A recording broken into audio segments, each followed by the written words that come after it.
Good evening, everyone. It is I, Sen Fung Lim, coming at you from London, Ontario, Canada, with the Game Dojo. Today's episode is the first of the single designer episodes. We had all four here. Oh, well, actually, just three here last week. And from now on, we're just going to rotate one at a time. I know our viewership isn't going to be huge each show, but hopefully people follow along with us as we see the progress that our wonderful fledgling designers are making on their projects. Hopefully you can cheer them on from the sidelines. If you have any input, any questions, even if you're not live, please feel free, email us, Twitter us, etc., etc. Let us know what's on your mind and that you're thinking of the designers. And if you have any questions, please do feel free to shoot. We're going to pan the camera over to Bob. Bob Wieman is our first regular. Hello, Bob. Hi. The first regular designer on the show. So he'll be week 1 and then week 5 and then week, etc., etc. So every 4 weeks, Bob will be on.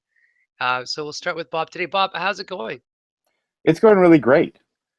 I had Um, a exciting UnPub couple weekends ago, mhm. and been doing some other stuff in my game theory class.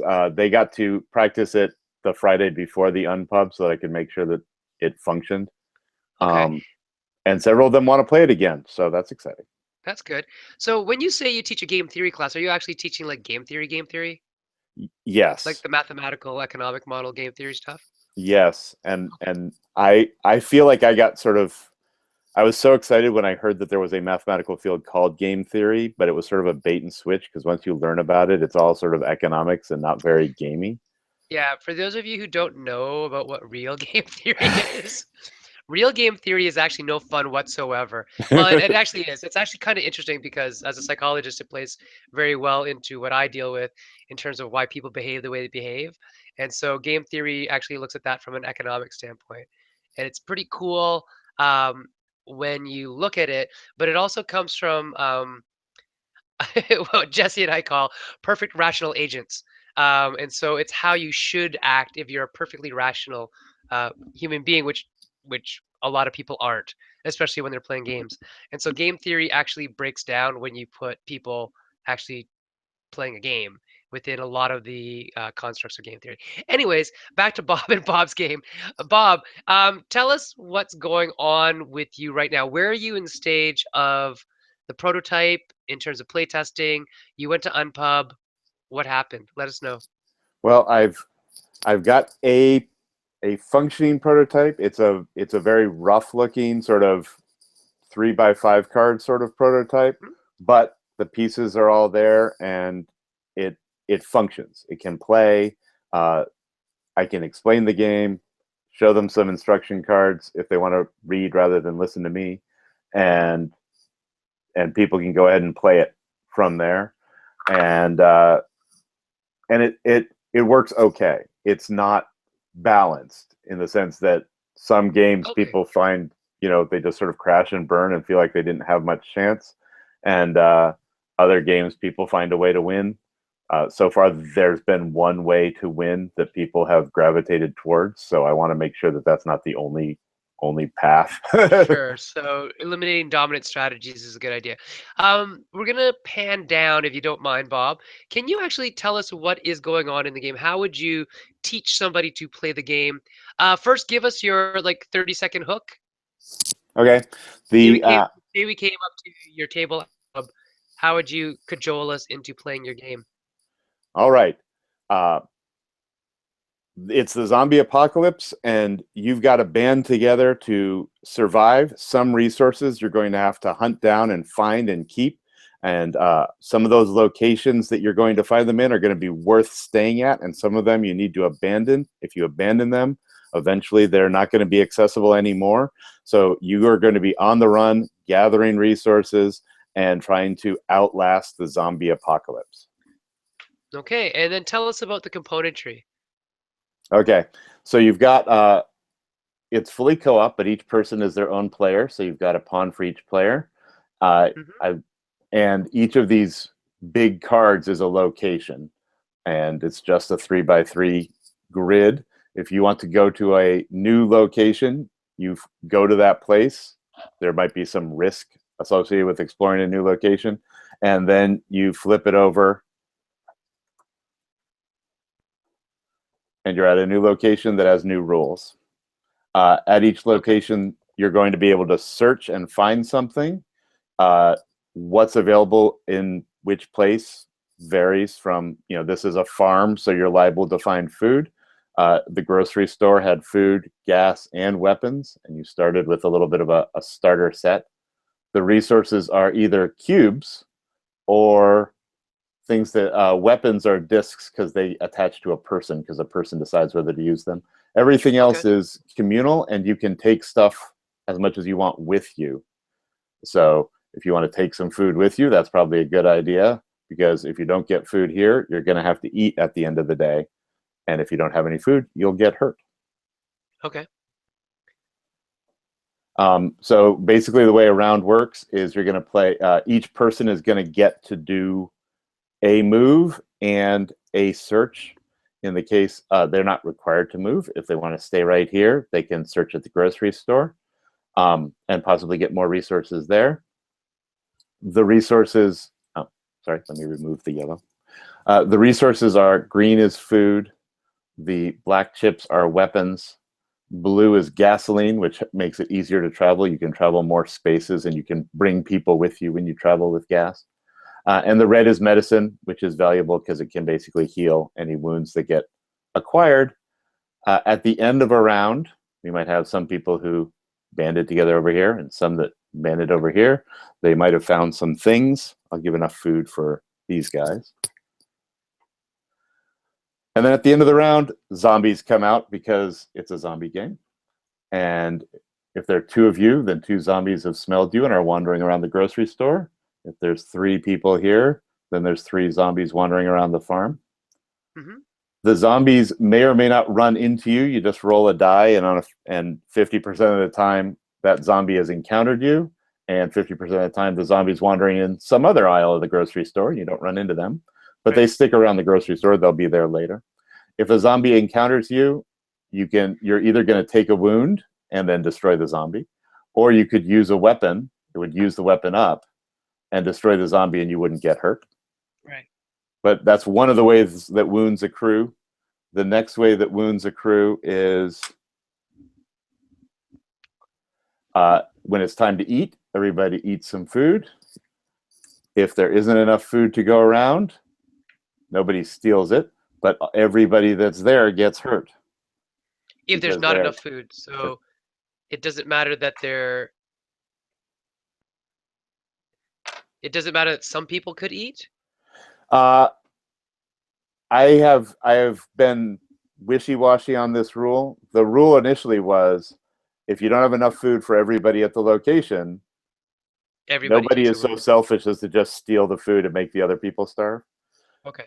But it doesn't really hurt much if you just let people do what they want to do Right. and say, you guys can save the food for next turn, or you can, somebody needs it now, let them eat and the other people get hurt, something like that. And how many wounds can people take? You can survive with 3. The 4th one will kill you. If one person dies, the game is over and Right. the Okay. team So has that lost. prevents people from being uber selfish. Okay. Right. Right. It's really a cooperative game, and one of the main pieces of cooperation is you've got to make sure that everybody else stays alive with you. Right. Okay. So, um, as you're going through, you're exploring, and your exploration is based on dice as well, if I remember correctly. That's right. So, for example, if you're at the farm and And you that is the farm roll, card, right? then 1 through 4, you're going to get 2 food. If you roll a 5, you'll get a gas, and a 6, you'll get a weapon. Okay. So the vast majority of the time at the farm, you're producing food. Right. And we don't know what each of those locations are until you turn them over, correct? That's right. I've got about 15 locations total. I need more because if you're a hungry explorer who just never stops, you're going to run through all the cards I've got potentially. Right. But some of them are like, the farm is good at producing food, which is pretty critical as a resource. There's other ones that don't produce very well. You can roll a die and get nothing. but have some other advantage, like only one zombie ever shows up at a time, Right. or they can have an alternate victory condition, like the one that apparently was very popular for winning was the fire moat, which was basically a location that I said, if you bring enough gasoline to this location, you can light it on fire and protect yourselves from the zombies by surrounding yourself with a ring of fire. And if you do that, you win. So you just have to get a truckload of gasoline Oh, and okay. bring So it it's to an this alternate site. victory condition. Yeah, The Ring of Fire. yeah. The Ring of Fire. I see. It appealed to people's imaginations more than I thought it would. I had already come up with an alternate victory condition, which is if you bring enough food to this location, if you bring enough Right. a mix of stuff to this other location. So I just felt like So I did needed did one. people did people win that way with the mode of fire? Yes.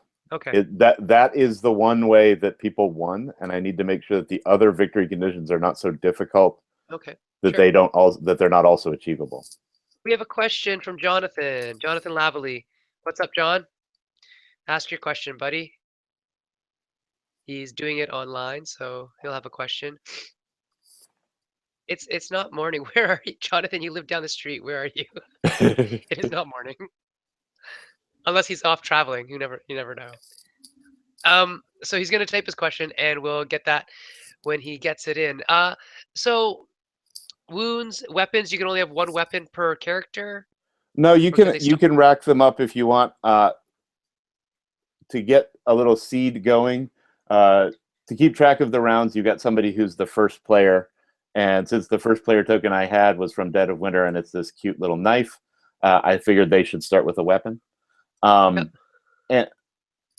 and I had them. I gave you a little bit of food, gas, and medicine to get started, so you had tools to use when you're deciding what to do. Right. The last thing that I want to mention happens after the zombies attack and after you've eaten, and before you just go ahead and do another round. You're going to do two things. Each location potentially can start getting overrun, and Right. to sort of force you to start moving around, the grocery store automatically gets a little overrun token. And once it gets three, this whole card disappears and a new face down card replaces it. Hmm. So there will be new locations coming up. Most other locations, as long as people are there, it won't get those tokens. But if you abandon it, then it'll start acquiring tokens and So eventually disappear. there's a timer on it while nobody's there that will eventually say, "No, it's overrun with zombies. We can't go back." That's exactly right. Okay. So the question from Jonathan and Sir Bob as well is, why do you feel you have to have more than 15 locations? Is it as they get overrun that you want more locations actually do come out, or that are there other options other than more locations that you think could help? Uh, well, it was absolutely a result of the UnPub. I had not thought that people would aggressively explore and abandon locations as fast as one play group did. Okay. And they were just able to run through all the locate. They'd go to a place and they'd abandon it and it would disappear, and they did that again and again and again, so that I ran out of the 15 cards. Okay. Now, your cards come up, the new cards, so there's 9 to start, and then the other 6 will come up as the original 9 get overrun. Is that true? That's exactly right. That's the only Okay. time that the six that are off the board will come out is if overrun ones, if Okay. places get abandoned and overrun. Um, sorry. Jonathan says he has a blender and a teenager singing in the background, so he may not have heard your answer originally. But that's a funny picture. What is when you have a all these areas popping up and getting overrun so fast? I wanted to ask you a question, and Jesse, one of my co-designers who had been watching the original show, asked, "Well, what about the learning objectives?" As educators, Jesse is a PhD student at Western University here in London. What is the what is the learning objective? And then that brings up Jonathan's question, really, and which was kind of linked to the question I was going to ask. If the learning objective is what I think it is having more locations constantly pop up after they get overrun, is that teaching them anything? Ah, I see what you're saying. Um, you are right that the learning objective uh, is to recognize uh, when there are resources that you're effectively exploiting and using up versus finding resources and sustaining them in some useful way. Right. Um, and I think that and I can see that being a case of uh, you don't want to have things just constantly replenish because you don't want it to be the case that there's always um, that exploitation is a working strategy. You want that to be a strategy that you at least feel bad about. If Right. you're going to learn anything that's in the direction of environmental sustainability. Uh, I think that, on the other hand, you don't want that dwindling of resources to be too draconian, where it sort of feels like the landlord's game before it became Monopoly, which is you just get all of your resources eaten up by taxes and rent, and then you lose, and that's the game. Like I don't want that to Right. be the usual outcome either. Right. It's that. So I'm wondering I'm wondering if there's a way to push the ideal of the learning objective, as this is posited as an educational game, where that is really what you want to teach, and that is really where you want to drive home the idea that, hey, you can't just willy-nilly go look abandoned, go look abandoned, because you will lose. That is a surefire way of losing. That at some point, investing in a location, maybe what you want to do, maybe what you should do, and maybe it's part of the way to win. That if there are no locations that are unoverrun or not overrun or whatever the word would be, um, and you draw and you can't draw anymore because you've gone through all the locations in the city's overrun. What are you going to do? You won't survive, right? Right, right, So I don't necessarily think that going all the way in regards to one playtest group who played in this weird manner. Um, right. Maybe having them demonstrate that's not a winning strategy is good. Like just well, I stop think there. for your learning objective, it probably Yeah, is ostensibly a good thing that you say, going to one place, then running and going to the next place, all those times when you're running and going, you're attracting zombies to that area. And if there are zombies in an area and you're not there to protect it, they just overrun the area and you can never go back. Um, and that to me feels like the theme merging with the learning objective in a nice way, in a quite a powerful way, really. And the city is getting overrun, and we can't go back and clear it out.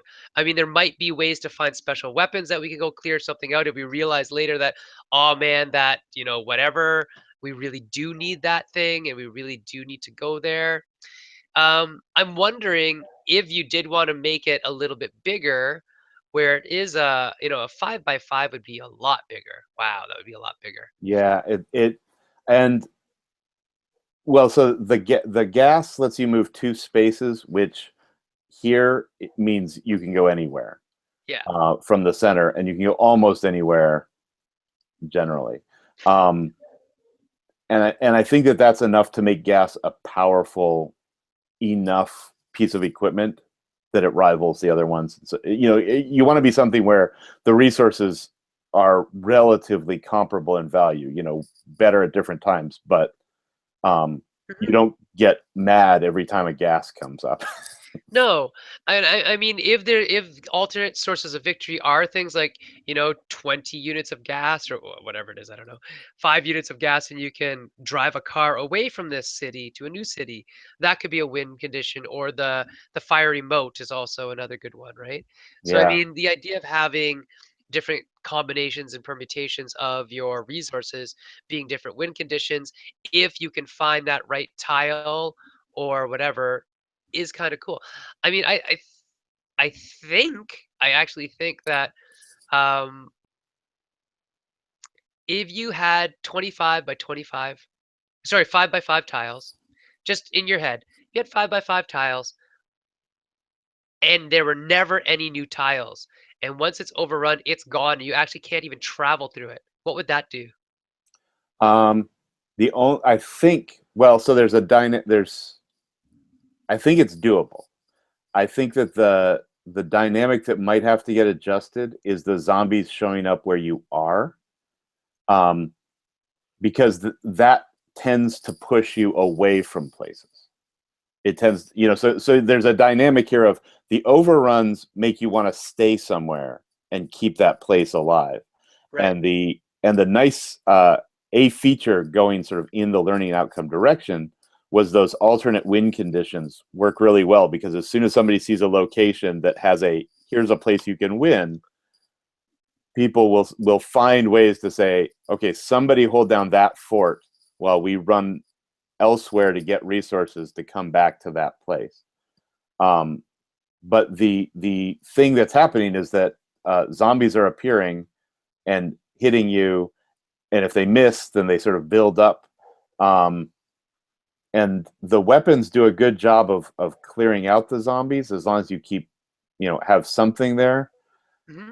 I'm just wondering if I should adjust the way the zombies appear to not punish you for staying in the same place as much.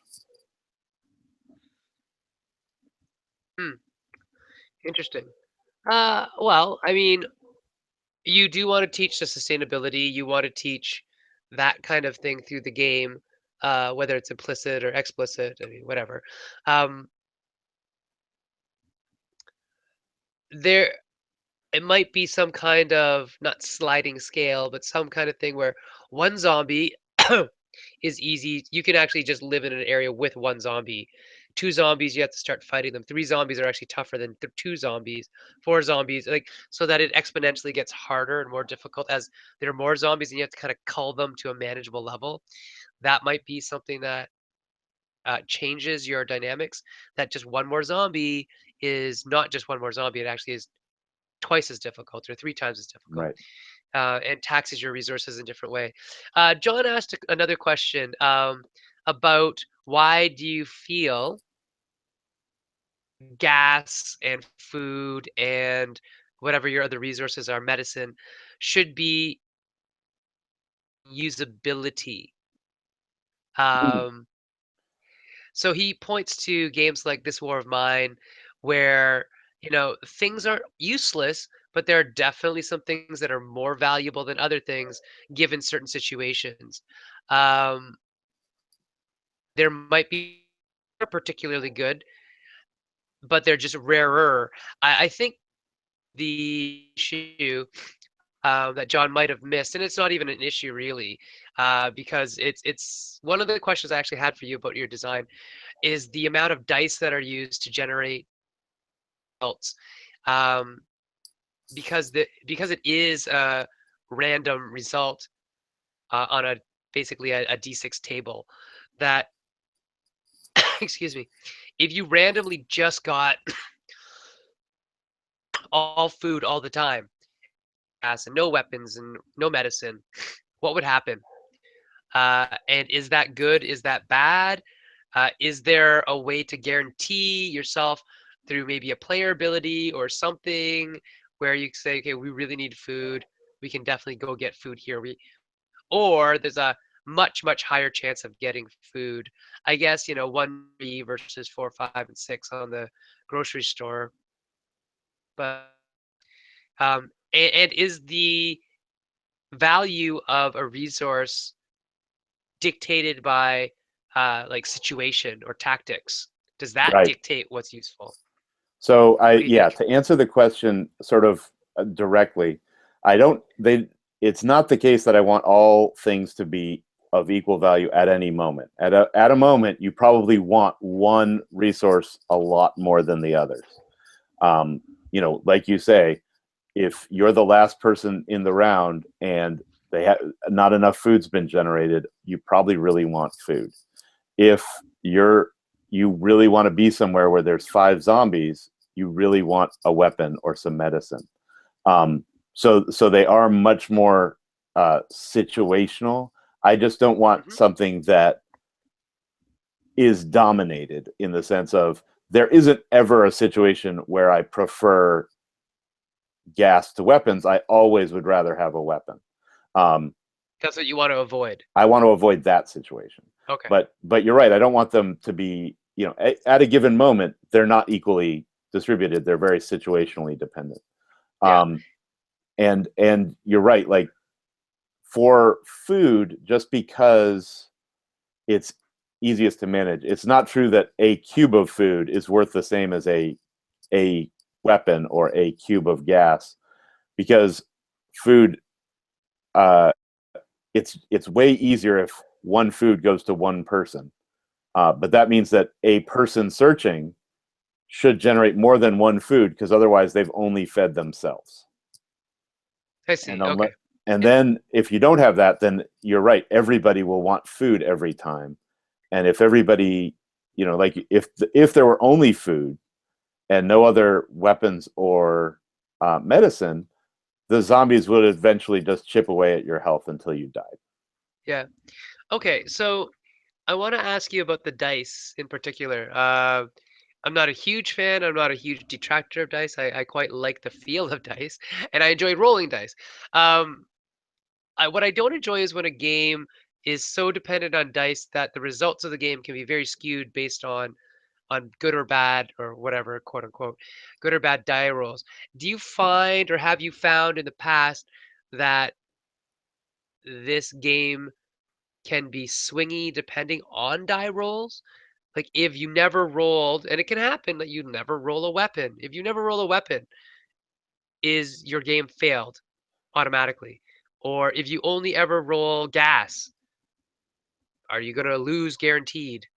What do you think? Um, Good question. Uh, Because it'll happen. it can.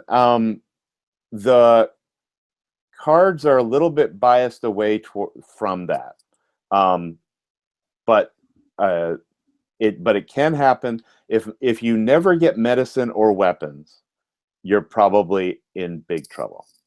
Now there Right. are some mitigations, uh, like you said, with player powers, in an attempt to sort of differentiate between the players. I didn't show this before, but each person has a special power, and and a couple of them have to do with searching. So Right. um, one can be when so one player power is when you roll the die for searching. If you don't like your result, you can change it. One person can change it by one. So you rolled Sure. a 5. Normally that would It could get be you a 6 or gas. 4. You can make it a 6 and get a weapon instead.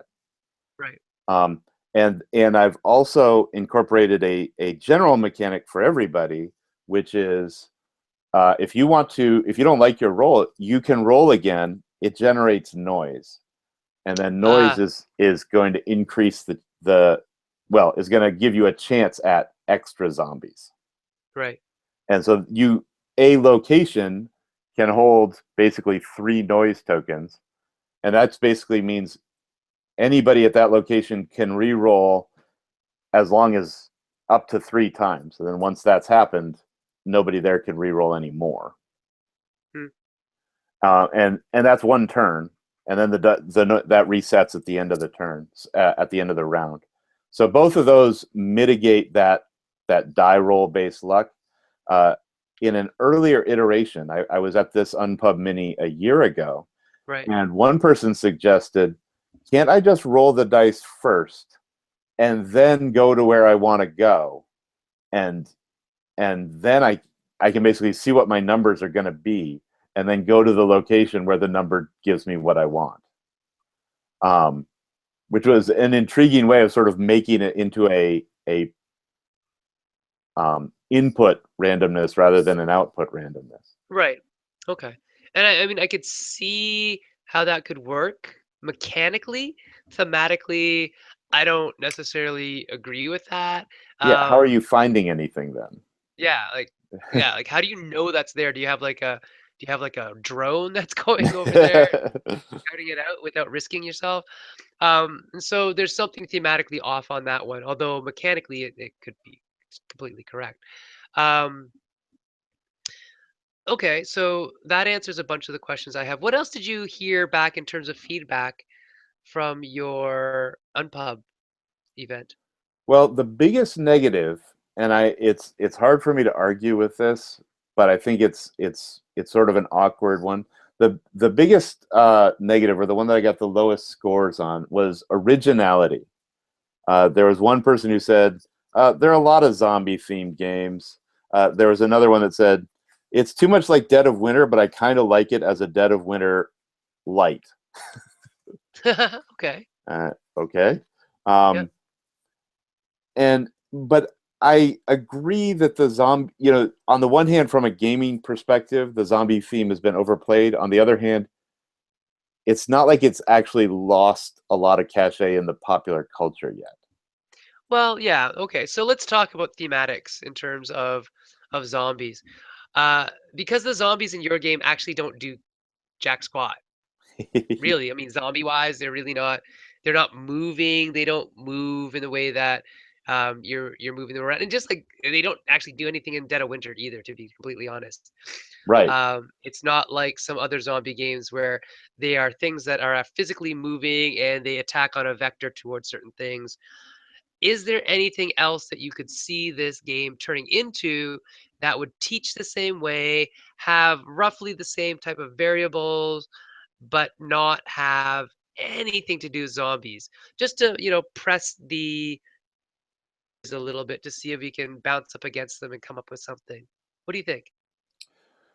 Well, the core piece of it really is a survival scheme, Hmm. right? You are and for example, food as a resource that gets consumed every turn, and you've got to go find some, um, is really more of a foraging situation than whether there's zombies running around or not. The Right, and zombies are that's like just there to provide an food is environment. food, food is food, and gas is gas, and weapons are weapons, and medicine are medicine. And they'll do the same thing that they do no matter if it's zombies or if it's something else. I think the problem and the interesting thing for your game was the idea of the overrunning. Yes. That to me is the key of this whole game working in terms of, well, when it gets overrun, then what? Now we have to go search at a new location. So the idea of something overrunning an area, that's really, I feel anyways, what you're looking for in terms of an alternative to zombies, if there is going to be an alternative to zombies. And it could be, I mean, I know you haven't watched or read much of Walking Dead, but I mean, what if it was humans? What if it was other humans? What if it was an invade? What if it was like Red Dawn and it was like invading Russians or whoever? I guess Russians are back in vogue as being the invading force now. But what, or aliens? What if it was something else and you're running away from them trying to survive, but they'll overrun areas as you leave them unoccupied, right? I think the problem with something intelligent though is that you cannot necessarily have a sustainable oh, we set up this farm here. Well, then the aliens will just come and bomb it, right? Or the Russians will just come and take it over versus these, zombies who really don't care that you're doing that. Right. Right. It so So if I see how zombies work. right. And so right, you need so we're talking about kind of an unintelligent creeping doom kind of thing. Yes, And the thing could be something like but something you can fight. right. or something you can push back. like bugs. Sure. Like this could be Tremors or Arachnophobia, the game, right? Um, but like if you think of Matt Leacock's, let's say Forbidden Island or whatever, Right, you they're getting overrun by water you effectively. can't stop that, right? It's a very much an inevitable. This is happening. You can reclaim land very rarely, sandbagging and whatnot. So I don't know, something like some implaceable, unstoppable, like force of nature type thing that is very difficult to hold back. Um, but that when you're doing something on land, it doesn't matter to that force of nature. Do you know what I mean? The whole idea of sustaining your survival, sustaining, because most of those other games, um, like Forbidden Island and Forbidden Desert, you're flying away from the desert. Forbidden Island, you're leaving the island. It's no Yeah, longer an island; it's submerged completely. You got the stuff and you're leaving.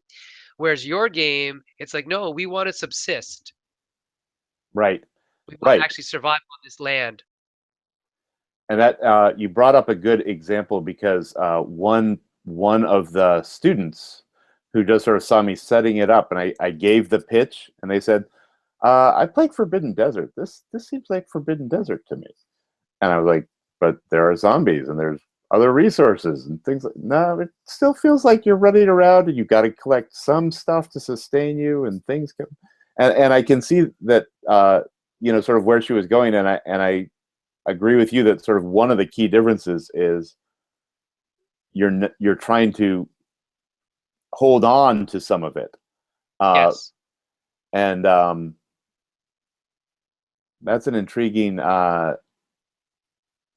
idea. One thought that might be related or some sort of work out is that one of the ideas that I had for what overrunning is that you're no longer able to travel there. That Yeah. Oh, I think right. that would make total sense. So you say these areas are connected by paths that you know about, and if there's huge weather events or things like that, it's not that that location might exist, and if somebody's there they can still use it, but you can't get there anymore because the roads have been flooded or the earthquake has caused a chasm or something like that. Yeah, I mean there could be that. Um, I still like the creeping doom thing, just in the way that because and again it's the question that I have really is are you going to be true to your learning objectives or are you going to make a game? Because sometimes the two might not mix, right? Yeah, Um, because if it's true to your learning objectives, then you need something that will ignore you or that you can actually build up a bastion against, like a, a, a house or a compound or something, right? right, Which, if you think of zombies, it works because that is allowed in zombie lore or whatever, where you're able to come together, build an area, and say, "Hey, we've got this little enclave of this part of the city and this part of the city, and we've got a fresh water source, and we made walls around it, and we're surviving, and we can survive because we've built this little zone of freedom." Um, I guess the question then becomes, is the game still running when you have the zone of freedom or zone of prosperity or whatever? Or is that the end goal? Is to develop that and say, yeah, we're done because we've done it. And if it is, then you can perhaps do another thing. Um, if the game runs while the zone is being developed or is still developed, and you have to reach another threshold of something like X number of resources or whatever, then the zombies or the implaceable doom can't really interact with the zone in a super strong directed way, right? So, mindless beasts and zombies and monsters and whatnot could, poke at the fence and put their weight against the fence and break it down and things like that. But if you get into the idea of intelligent agents like, the Russians or whatever, then you're talking about people who would just, you know, nuke you from orbit as opposed to, press against the wall and eventually break in. So it's Right. an interesting conundrum that thematically you're tied to. It's a different style of game, right? It depends when The you want to end it too. That's sort of r- the point that I'm getting at. right. And I think that there's a strong case to be made to say it's okay for this to be a one phase game that, Yep. like you say, if you can, make it some challenge to build a protected area, but if you've got a protected area that can provide, you know, the things you need, Hmm. whether it's food and something, um, maybe something to maintain the protection, I guess, then you win. Like you did what you needed, you found a surviving area. Yeah. And I think that would correspond to the learning objective of finding an area and making it sustainable and using the things that it can provide to meet your needs and then stop. I think that'd be fair too, because what you'd be looking at then is what is the learning objectives? How many in this learning objective? How many of whatever resources do we need to have this group of survivors actually survive in the long term?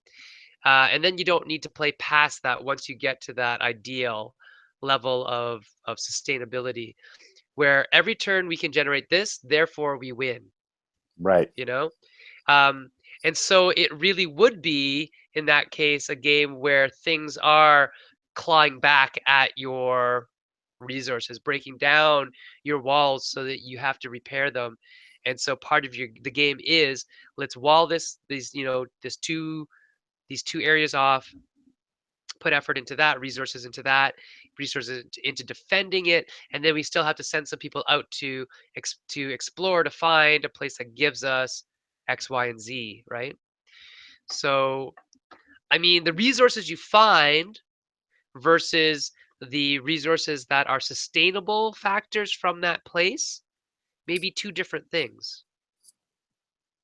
So you might have a couple scales, a couple economies to work with, um, that finding consumable things like food, like um, gas, like medicine, like weapons, those are consumables. But what do you really want to find? You really want to find a source of fresh water, right? You want to find arable land. You want to find housing, decent housing, like heat source or shelter. Is Right. that So right? then you've got two different sets of. I'm slightly worried there's too many things, but Well, yes and but no, yeah, right? Because I think what's going to happen, well, some of them are things that you don't collect. They just have a value, and you need like we need five housing because there's five players in the game, let's say, right? And so if I and each of the zones might have like a housing of one and a housing of three and a housing of two. right. If I get the housing of three and the housing of two, okay, man, we've got enough housing by walling off these two areas. But we don't have enough food. We need to wall off one more food area. So it's kind of like a big Venn diagram of what meets the what three or four or whatever areas of the map can I hold in order to claim that I have the resources we need to survive, or the um, things we need to survive. The resources are things we spend to get these other things, right? So arable land, this one area has some arable land. If I have enough food source plus arable land, then I can start farming or whatever. And some of the things might go on while you're gaming, but in the end, if you meet all the thresholds for your other things that aren't expendable resources, you can't expend arable land, you can't expend shelter. You can certainly lose it because it will get overrun by zombies. I think that's where the overrunning becomes interesting then, right? It's like Do we want to really let that area get overrun? It's got like a 3 in shelter and a 2 in arable land, Right. It's we might and the not be team able says, to "Yeah, but it's find a set if we lose that one. right." And then you're just saying, "Well, no, let's not because I mean, let's put all of our weapons into clearing that area because if we lose it, there's no way we can win the game or whatever, right?" So I think those types of decisions are more interesting in terms of the learning objective, and actually make the learning objective kind of what's the word, doable or grokkable face up, because you may not ever roll enough food or enough gas to win by that other way, right? So there's something that I'd like you to think about in that regards as well, that having a deterministic end goal in some ways is good. Um, Determinism has a very bad reputation, um, but there's some use for it in terms of why it's important to have a goal that we can actually accomplish, right? A measurable, achievable, attainable, realistic goal. Those are always good things to keep in mind in terms of game end conditions. Because if a game can't ever end, then why do we play it? Or if a game is already over because we could not receive it, we could not accumulate that much anywhere on the board, then why should we keep playing? Let's just start over and learn from our mistakes, right? So Well, and it ties into your are you going to make a game or are you going to make a learning activity? A I think learning you can do both. activity, But you right, but determinism isn't bad in a no, learning activity no, not at all. because it it helps the teacher out saying you've at least recognized that to win you're going to have to do this. Right. And I mean, I talked about this today in class, actually. I talked about why we ask our students to show their work, right? And as a math prof, you understand this. We ask you guys to show your work as students so that we see where you make your errors. Um, and if a game is such that it's like, well, what did you do wrong? I just didn't roll enough sixes. Right. Well, there's nothing you can do to fix that strategically, right? There's nothing you can do behaviorally to change your outcome if rolling sixes is what you needed to do. Um, Right. but The in a allegory case, is that life is fate and fate doesn't go your way and that's the end of the story. right, but that's not teaching and that's not learning. Right. Whereas if you have a deterministic end goal of X of this and Y of this, and those things are available in certain numbers, then you realize that, oh, we can never let the apartment complex go so fast. Or, we really need the farm if we're going to try for arable land or whatever. So I would suggest that you look at what you need to make the game do both of what you're doing. I think there needs to be another layer in order to separate it from this is just Dead of Winter Light, Yeah. because that will definitely separate it from this is just Dead of Winter Light, where you're actually building a compound and trying to defend it. I know you do that in Dead of Winter. Don't get me wrong. I understand that, Well, but but it's almost not for the like the same prequel reasons. to Dead of Winter, right? Dead of Winter doesn't actually have the nitty-gritty of how did you get this safe, semi-safe, defensible location in the first place? Yeah, yeah. And I this mean is that's a saying, kind of a thing, right? yeah, how would you build such a thing? Yeah, I like that idea a lot. I've been struggling with the sort of if it's not a goal on the card, it was a little bit limp Mm, because it was just sort of like, well, survive this long, yeah. and and I think this is a lot better in terms of like you say that the goal, and it makes the locations. It gives me something else to differentiate locations. So that's And nice. then you see, my big problem was when you gave the feedback that, oh, a group just hopped, skipped, and jumped. There should be none of that. Every decision has to be painful, where it's like we can't leave this. Yeah, but we've got to leave something, right? So you have to know what to leave behind, what not to leave behind, how soon you should leave something. I think is also important. When do we abandon this and say, we're done here? It's when we've exploited enough out of it that we can then use what we exploited to sustain something else. That's Yeah, what we want to teach. That's what this game needs to teach. right? Well, I and they think. had a like the story of their game was kind of interesting in that they thought they had enough food, so they went on this road trip of one person carries a bunch of people to with gasoline across the board, and then one person goes with this stack of food to the last place where if you have enough food you'll win, and they were one food shy, and then the end of the round came around and everybody ate, and all of a sudden all that, you're not going to get to that goal again. Yeah. um It's funny. Equip Kilt says instead of being Dead of Winter, it feels like the game should be a cooperative area control game, and that's kind of where I'm getting at. Um, is that's what I think it should be too. Not that it shouldn't be zombie based. I think zombies are fine in terms of the the the thematic casing of it all. Because of what I said, I think zombies are an interesting, implaceable thing that you can fight against, but doesn't really necessarily fight back in an intelligent way. right. Even animals are actually more intelligent than a lot of the zombies we see, right? That they'll actually hunt in a pack and they'll think about things like that. And zombies don't, I don't know, tend to really do that.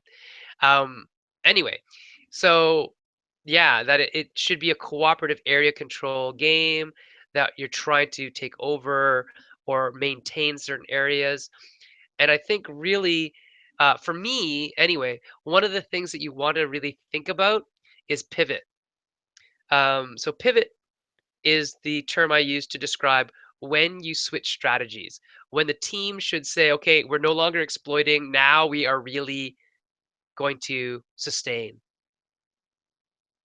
Because, and this is important because that is when all heck can break loose in the game if you didn't do it at the right time. Pivoting is that idea, and you'll see it in all sorts of games, like trick taking games. So like spades, right? Or hearts, sorry, hearts, where you've all of a sudden got all these hearts in your hand. And you're going, oh, I think I can take all of them, Right. right? And then all of a sudden, you're playing against everybody, trying to take all the hearts, and somebody slipped you the queen of spades early, and you're like, yeah, if I play my cards exactly in this order, I've got them all for 26, right? And that's the pivot is when you recognize that. And I think in this game, there should be or could be a very cool pivot point that's narrative as well, where it's like, okay, look, we're attacked by zombies. When do we start building the walls? Because if you commit to walls too early, then other places are probably getting overrun, et cetera, et cetera. And I think there's a really neat idea behind, um, roaming free and then hunkering down and what the difference of the two are. And the idea of exploitation first in order to sustain later, um, I think is a really neat and actually very important story in terms of learning objectives as well. That in order to sustain something, we need to have the resources from somewhere Right. in order to build up a defensible position. So anyway, those are my thoughts right now. Do you have any last minute thoughts, Bob, before we head off? Well, I was just thinking that it in that environment. So an earlier iteration of this game, well, it still had the dice, but uh, you, a location had a stockpile on it of some food and some gas and some weapons, so you could run out of like eventually that location wouldn't provide that anymore. Right, and Um, then it's fair to say, oh yeah, let's let that go because it has nothing on it. right. But it Unless, might have like you shelter say, and arable land and fresh water and right right. now it's got a toss up between, here's this place and it's got some food, but or like you say, you explore, you get these usable resources that get used up, but then you use them to fortify some of these areas, even though they Hmm. don't have resources on them anymore, Right. because they provide these permanent things. Yeah. So I think there's a lot to be explored in this without it being um, Dead of Winter Light. Because as it is right now, it is kind of, Dead of Winter Light-ish. The other challenge I have for you is to really think about your best 9 locations.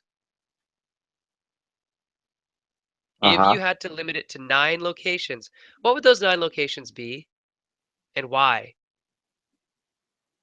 You don't have to answer me. This is for your next month, Right. right? Just pare it down to the 9 absolute best locations. And then we'll start thinking about, okay, well, what if we are going 5 by 5? But just think about 3 by 3 right now. If you had no other cards involved or no other lands involved, what would the 9 that you'd want to show up every time be?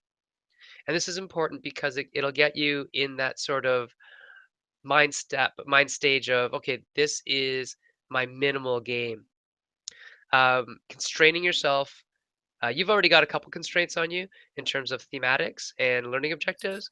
Now think about componentry, um, where I think when you listen to the feedback from one particular play group and that just played it once, and you said, okay, look, I've got to make, we went through the 15 so fast, we need more. Really, I challenge you to go opposite and say, well, why did they go through it that fast? Is that really what I want to happen? Or do I want them to actually think about everything on that card to make sure that it's a gut wrenching decision to let that get overrun?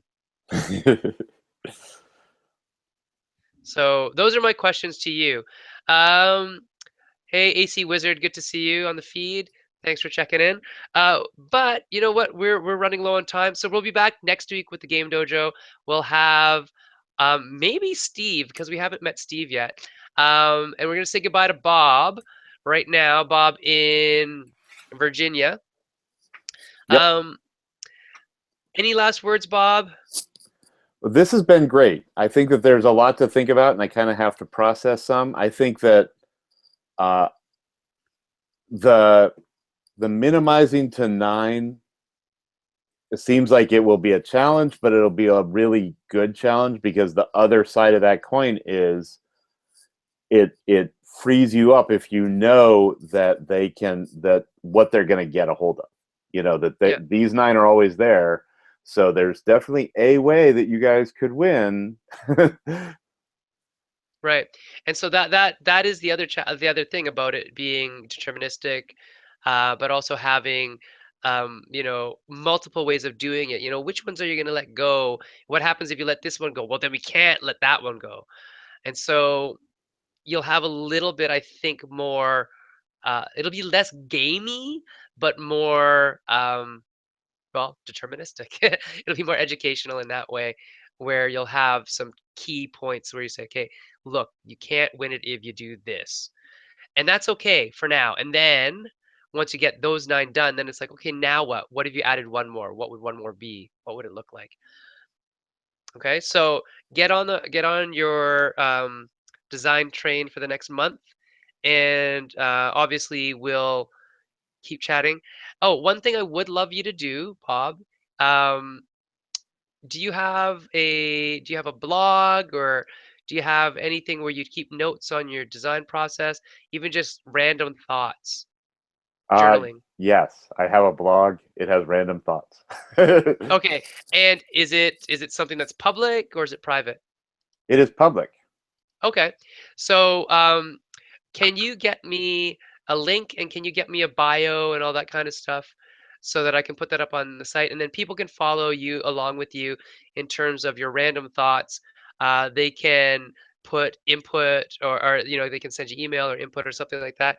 If anybody's watching and has watched most of what we've talked about tonight, if you guys have any input for Bob, definitely write him, write me, whatever. If you want to videotape a response or anything like that, where you might even have some diagrams or dice rolling or whatever, feel free. Videotape a response, send it in to me. I'll upload it onto the Meeple Syrup website stuff. We'd love to have your input in. And yes, AC Wizard, Monday nights at 9 o'clock are the usual time now, and we'll for specifically just the game dojo, and then for maple syrup it's noon on Tuesdays. So Tuesdays noon Eastern Standard Time is when the regular maple syrup show starts, And then we do an hour with our guests, and then about a half an hour to 45 minutes with just the hosts at the after show. All right. So, other than that, Bob, it was great to see you. Really happy to see where things are going, and we will talk to you very shortly.